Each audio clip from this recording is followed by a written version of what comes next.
பிஸ்மில்லா அல்ஹம்துலில்லாஹ் வஸ்ஸலாத்து வஸ்ஸலாமு அலா ரசூலில்லாஹ் அம்மா பஅத். அஸ்ஸலாமு அலைக்கும் வரஹ்மத்துல்லாஹி வபரகாத்துஹு. அன்பு குறித்தான சகோதர சகோதரிகளின் இஸ்லாம் நண்பர்களே, அல்ஹம்துலில்லாஹ். பொதுவாக பல மக்களால் வினவப்படக்கூடிய ஒரு கேள்வி, அதாவது பொதுவாக தொழுகை போன்ற இபாதத்துகளில் நாம் ஈடுபடும் பொழுது அதற்கான நிய்யத்தை நாம் நாவால் மொழிய வேண்டுமா அல்லது உள்ளத்தில் எண்ணிக்கொண்டால் நினைத்து கொண்டால் அது போதுமானதா? பலர் நியத்தை நாவால சொல்லக்கூடிய நடைமுறை இருக்கு. இதனுடைய ஷரியத்தினுடைய நிலைப்பாடு கண்ணோட்டம் என்ன என்பதாக கேட்கிறார்கள். அதை குறித்தான ஒரு பதிவாகத்தான், அதை குறித்தான ஒரு தெளிவுக்காகத்தான் இந்த பதிவு இன்ஷா அல்லாஹ். அதாவது பொதுவாக நாம் குர்ஆன் ஹதீஸ்களில் பார்க்கும் பொழுதும் மார்க்கறிஞர்கள் இமாம்களுடைய சட்ட திட்டங்களில் அவர்களுடைய ஃபிக்கு நூல்களில் பார்க்கும் பொழுதும் எந்த ஒரு இபாதத்துக்கான நீயத்தையும் தலஃபுசன் லஃப்சன், அதாவது நாவால் வேர்பலி அதை மொழிய வேண்டும் என்பது நிபந்தனை அல்ல. அது அப்படி வழிகாட்டப்பட்டதும் இல்லை என்பதாகத்தான் மார்க்கறிஞர்கள் குறிப்பிடுறாங்க.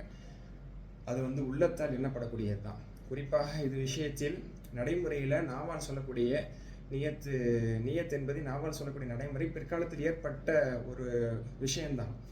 அதற்கு பதிலளிக்கக்கூடிய மார்க்கறிஞர்கள் முக்கியமாக பெயர் குறிப்பிடத்தக்க ஷேகுல் இஸ்லாம் இப்னு தைமிய்யா ரஹ்மத்துல்லாஹி அலைஹி அவர்கள், அவர்களுடைய மாணவர் இப்னு கையம் ரஹ்மத்துல்லாஹி அலைஹி அவர்கள் போன்றவர்கள் எல்லாம் மாஷா அல்லாஹ் இது விஷயத்தில் நிறைய தெளிவுகளை கொடுத்துருக்குறாங்க. இப்னு தைமிய்யா ரஹ்மத்துல்லாஹி அலைஹி அவர்களும் இந்த கருத்தை சொல்கிறாங்க. அதாவது நாவால் நியத்தை வெளிப்படுத்துவது என்பது பொருத்தமற்றது. அது நபி அவர்களிடமிருந்து கிடைக்கப்பெற்ற அல்லது இமாம்களிடமிருந்து கிடைக்கப்பெற்ற ஒரு நடைமுறை அல்ல என்பதாக அவங்க குறிப்பிடுறாங்க. அவங்க ஒரு உதாரணமும் சொல்கிறாங்க. அதாவது உலக துன்யாவி விஷயத்தில், உலக ரீதியான விஷயத்தில் ஒரு செயலை செய்ய போகிறவர் நியத்தை வாயால் சொல்வாரா? இப்னு தைமிய்யா அலைஹி இப்படியே குறிப்பிடுறாங்க தன்னுடைய ஃபத்தாவால். அதாவது ஒருத்தர் சாப்பிட போகும்போது, நான் இந்த உணவை இப்பொழுது உண்ணப் போகிறேன், எனது வலது கரத்தால் எடுத்து எனது வாயில் வைத்து அதை நல்ல முறையில் ஜீரணமாக வேண்டும் என்பதற்காக இந்த உணவை இப்போது நான் உண்ணப் போகிறேன் என்று ஒருத்தர் சொல்லிட்டு சாப்பிட்டா அவரை நீங்கள் போதிய அறிவில்லாதவர் என்றுதான் நீங்கள் சொல்லுவீங்க. அது யதார்த்தம் தான். இதே போன்றுதான் மார்க்க விஷயத்தில் ஒரு இபாதத்தை செய்ய போகிறத நம்ம நாவால் இந்த தொழுகை நான் தொழுவ போகிறேன், இத்தனை ரக்காத் தொழுவ போகிறேன் அப்படின்னு சொல்கிறதெல்லாம் பொருத்தமற்றது. இது நமக்கு வழிகாட்டப்பட்ட விஷயம் அல்ல, இது நாவால் சொல்ல வேண்டிய விஷயம் அல்ல, உள்ளத்தில் எண்ண வேண்டியதுன்னு சொல்கிறாங்க. அதாவது இப்னு கையம் ரஹ்மத்துல்லாஹி அலைஹி ஜாதுல் மஆத் எனக்கூடிய தனது தலை சிறந்த உலகளவில் பிரபல்யமான புகழ்பெற்ற புத்தகமாகிய ஜாதுல் மஆதில் இப்னு கையம் ரஹ்மத்துல்லாஹி அலைஹி அவர்கள் இன்னும் விரிவாக சொல்கிறாங்க, தெளிவான முறையில் சொல்கிறாங்க. அதாவது நியத்து நாவால் மொழியக்கூடிய நடைமுறை என்பது பிற்காலத்தில் தோன்றியது தான். இன்னும் சொல்லப்போனால் அது ஷாஃபி ரஹ்மத்துல்லாஹி அவர்களுடைய கருத்தாகவும் சிலர் சொல்கிறாங்க. அது மிக மிக தவறான ஒன்று. ஷாஃபி ரஹ்மத்துல்லாஹி அலைஹி அவர்கள் அப்படி சொல்லவில்லை. அதாவது நியத்தை நாவால் மொழிய வேண்டும் என்று அவர்கள் சொல்லவில்லை. அவர்கள் தொழுகை விஷயத்தில் சொன்னதெல்லாம் தக்பீரத்துல் இஹ்ராம் இருக்கிறது, அல்லாஹு அக்பர் நம்ம தக்பீர் கட்டுறோமே, அந்த தக்பீர் என்பது அது நாவாலும் இருக்க வேண்டும், அதே போன்று உள்ளத்திலும் இருக்க வேண்டும், ரெண்டுமே சேர வேண்டும் என்று தக்பீருக்கு சொன்னதை நீயத் என்பதாக மக்கள், அதாவது அத்பாவு ஷாஃபி ரஹ்மத்துல்லாஹி அவர்களை பின்தொடர்ந்து பின்னால் வந்த மக்கள் தான் அதை தவறாக சில விளங்கி கொண்டு மக்களுக்கு அப்படி எடுத்து சொல்லிவிட்டார்கள் என்பதை பல மார்க்கறிஞர்கள், இமாம் வாதிஇ ரஹ்மத்துல்லாஹி போன்ற பல மார்க்கறிஞர்கள் இதை தெளிவான முறையில் சொல்கிறாங்க. இது ஷாஃபி ரஹ்மத்துல்லாஹி அவர்களுடைய கூற்று அல்ல. இந்த கூற்றை ஷாஃபி ரஹ்மத்துல்லாஹி அவர்கள் விஷயத்தில் எடுத்து சொல்வது என்பது தவறான ஒரு விஷயமாகும். அவங்க அப்படி சொல்லவில்லை, இது தவறாக புரிந்து கொள்ளப்பட்டது தான். ஆக மொத்தம் எந்த இமாமாலும் இது 4 இமாம்களில் எந்த இமாம்கள் மூலமாகவும் நாவால் மொழிய வேண்டும் என்பது தெளிவான முறையில் அது அறிவிக்கப்படவில்லை என்பதை தெளிவுபடுத்துகிறாங்க. இன்னும் இப்னு கையம் ரஹ்மத்துல்லாஹி அலைஹி அவர்கள் சொல்லும் பொழுது ரசூல் ஸல்லல்லாஹு அலைஹி வஸல்லம் அவர்களுடைய எத்தனையோ தொழுகை முறையை பற்றி சஹாபாக்கள் வர்ணிக்கிறாங்க. அவங்க ருக்கூல இதை ஓதுனாங்க, சஜ்தால இதை ஓதுனாங்க, இது அத்தையாத்து செலவாத்து பேர் இந்த துவா ஓதுனாங்கிறது சத்தம் போட்டு நபி ஸல்லல்லாஹு அலைஹி வஸல்லம் ஓதுனாத ரசூலுடைய மனைவிமார்களும் ரசூலுல்லாஹ்வோட அருகாமையில் இருந்த பல சஹாபாக்கள் எடுத்து விவரிக்கிறாங்க. அதில் எங்கேயுமே நபி அவர்கள் தக்பீர் கட்டும் முன்பாக நான் இந்த தொழுகையை தொழுகிறேன், இத்தனை ரக்காத் தொழுகிறேன், நான் இமாமா நின்று தொழுகிறேன், அல்லது பின்னால் இருந்து தொழுகிறேன், நான் தனியாக தொழுகிறேன், இந்த தொழுகையை தொழுகிறேன்னு சொல்லி எங்கேயுமே அவர்கள் சொன்னதாக நகல் அன்ஹு ஸல்லல்லாஹு அலைஹி வஸல்லம் அவர்களிடமிருந்து இப்படி ஒரு செய்தி வெளியாகவே இல்லை.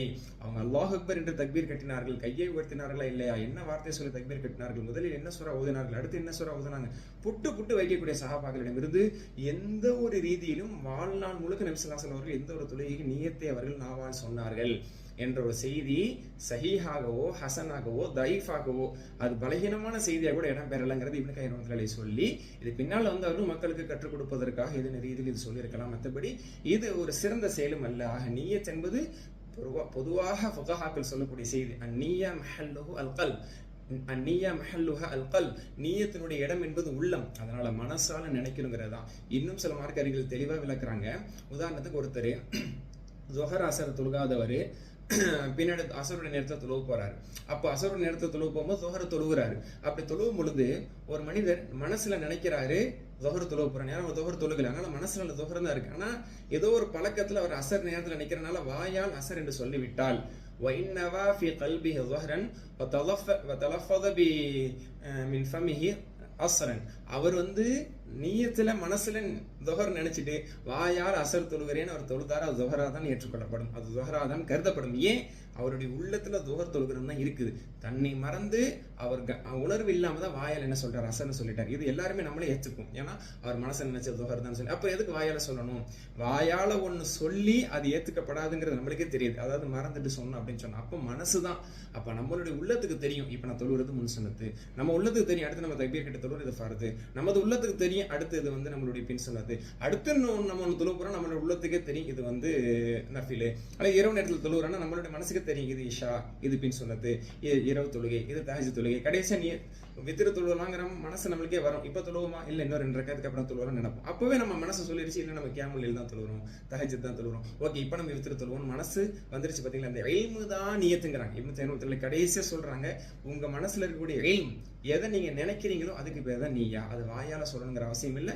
பல மார்க்கறிஞர்கள் அது பிதஅத் என்பதாக குறிப்பிடுறாங்க. ஏன்னா அப்படிப்பட்ட ஒரு நடைமுறை அது எந்த அளவுக்கு சொல்றாங்கன்னா ரசூலுல்லாஹ்விடம் இருந்தும் சஹாபா பெருமக்களிடமிருந்தும் 4 இமாம்களிடமிருந்தும் தெளிவான முறையில் யாரிடம் இருந்தும் அவங்க நாவால் மொழிய வேண்டும் என்பதை அவர்கள் அறிவிக்கவில்லை, அவரிடமிருந்து செய்தி பெறப்படவில்லை. பின்னால் வந்த மார்க்கறிஞர்களோ அல்லது சிலரோ அதை தவறுதலாக புரிந்து கொண்டதுதான் அதனுடைய விளக்கம் என்பதாக சொல்றாங்க. ஹஜ்ஜில் மட்டும்தான், ஹஜ் உம்ராவில் மட்டும்தான் அந்த நியத் என்பது நாவால் சொல்லப்படுகிறது. அதாவது லப்பைக் அல்லாஹும்ம ஹஜ்ஜன் வ உம்ரத்தன், லப்பைக் உம்ரத்தன் போன்ற வார்த்தைகள் அது நாவால் சொல்லப்படுகிறது. இதை சிலர் எல்லா இபாதத்துக்காக எடுத்துக்கொள்கிறாங்க. அது தவறான ஒரு புரிதல். அது ஹஜ்ஜுக்காக சொன்னது ஹஜ்ஜுக்கானது மட்டும்தான். மற்றபடி நோன்புக்காகவோ அல்லது தொழுகைக்காகவோ ஓதுக்காகவோ அல்லது குளிப்பு கடமை போன்ற எதற்காகவும் நம்ம எந்த ஒரு அமலை செய்வதற்கு நியத்தை நாவால சொல்ல வேண்டிய அவசியம் இல்லை. அது சொல்வது தவறு என்பதாகவும் குறிப்பிடுறாங்க. ஆனா மனசால இருக்கணும். அதையுமே பல பேர் நியத் செய்யறதில்லை. யதார்த்தம் அப்படி பேசிட்டே கவனமே இல்லாம உது செஞ்சிருது, கவனமே இல்லாம அப்படியே தக்பீர் கட்டிடுறது, என்ன தொழுவ போறங்கிற எண்ணமே இல்லாம தக்பீர் கட்டுறது, இதெல்லாம் தவறு. மனசுல நினைக்கிறோம் இப்ப நான் தொழுவ போறோம், அந்த கவனத்தை கொண்டு வரணும், அந்த சிந்தனை கொண்டு வரணும், அந்த கான்சியஸ்னஸோட தான் நம்ம உது செய்யறோம். ஒரு கவனம் இல்லாம ஒரு செயலை நம்ம செஞ்சிடலாம். போன் பேசிக்கிட்டே கவனமே இல்லாம நம்ம வீட்டை திறக்கலாம், உள்ள போலாம், உட்காந்துருவோம், ஃபேனை போடுவோம், எல்லாம் செஞ்சிருவோம். போனை வச்சக்கப்ப ஞாபகம் நம்ம வீட்டை திறந்துட்டோமா, உள்ளே வந்துட்டோமா, ஃபேனை வரைக்கும் போட்டுட்டோமா, சோஃபால உட்காந்துட்டோமா அப்படின்னு நீ பின்னாடி யோசிக்கலாம். சிந்தனை இல்லாம உலக ரீதியான ஒரு செயலை செய்யலாம். ஆனா சிந்தனை இல்லாம ஒரு தொழுகையோ சிந்தனை இல்லாம ஒரு உதவு செஞ்சிட முடியாது. அப்படி கவனமே இல்லாம பேசிக்கிட்டே உதவு செய்ய ஆரம்பிச்சு பேசிட்டு உதவு செஞ்சு முடிச்சுட்டு பள்ளிவாசல்ல நுழைஞ்சதுக்கு அப்புறம் அல்லது தொழுகைக்காக நிற்கும் போது உதவே நான் செஞ்சு முடிச்சிட்டேன் அப்படின்னு ஒருத்தர் யோசிச்சாருன்னா அவரோட உதவி செல்லாது. ஏன்னா உதவு செய்யறங்கிற எண்ணத்தை கூட நீ மனசுல கொண்டு வரல, இது தவறு. இது ஏற்றுக்கொள்ளப்படாது. அதுதான் இன்னமல் அமலு பின்னியாத். எல்லா செயல்களும் எல்லா இபாதத்துகளும் எண்ணங்களை கொண்டு மட்டுமே. அப்ப எண்ணங்கள் என்பது இருக்க வேண்டும், இன்டென்ஷன்ஸ் என்பது இருக்க வேண்டும். ஆனால் அது உள்ளத்தில் உறுதியாக இருக்க வேண்டிய ஒன்று. அது நாவால் வெளிப்படுத்த தேவையில்லை. அதனால நம்ம இதில் பல மக்களுக்கு பல குழப்பங்கள் ஏற்படுவது முடியாது. நான் நியத் செய்ய மறந்துட்டேன், நான் நியத்தை சொல்ல மறந்துட்டேன், தொழுகை ஏற்றுக்கப்படுமா, இதை நான் எந்த நியத்தில் செய்யணும் என்பதாக இதில் பல குழப்பங்கள் வர்றதுக்கான இடத்தையும் நம்ம பார்க்க முடியுது. அதனால இபாதத் என்பது நியத்தால் உள்ளது தான், மனசால நம்ம நினைச்சுக்கணும். அது ஒரு நொடி 2 நொடி அதுக்கு போதுமானது. தொழுவதுக்காக நிற்கிறோம், தொழுவ போகிறோம், இந்த தொழுவ போகிறோம் அப்படிங்கிறது தான் அந்த நியத். அது வாயால் சொல்ல வேண்டிய அவசியம் இல்லை என்பதே மார்க்கறிஞர்கள் தெளிவாக தெளிவுபடுத்தக்கூடிய விஷயம் என்பது இந்த இடத்துல நம்ம மனசில் பதிவு வைத்துக் கொள்வோம். மார்க்கத்தை சரியான முறையில் புரிந்து அதை செயல்படுத்துவதற்கான வாய்ப்பை அல்லாஹ் நம்ம அனைவருக்கும் தந்தருள் புரிவானாக. வாஹிர் தாவானா அல்ஹம்துலில்லாஹி ரப்பில் ஆலமீன். அஸ்ஸலாமு அலைக்கும் வரஹ்மத்துல்லாஹி வபரகாத்துஹு.